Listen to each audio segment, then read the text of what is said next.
Happy good morning Monday and to all my followers and non-followers. Also, shout out sa Mabias family. Proud ko sa akong trabaho. Isip ko sa akong construction worker.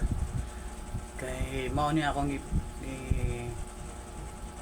hatagag kusog ug panginabuhian sa para sa akong mga anak, sa pagpa-eskwela sa akong mga anak.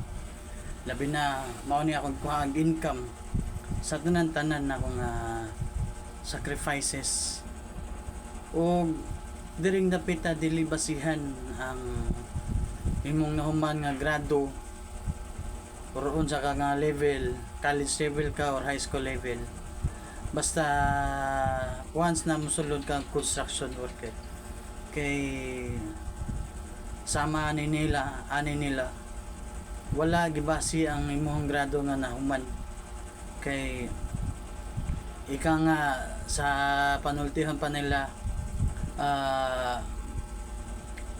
don't judge the book.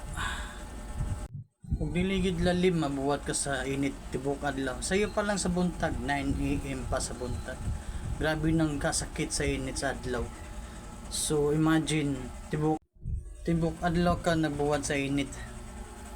Dili po nato matagan kung unsa orasa mubunda kang uwan.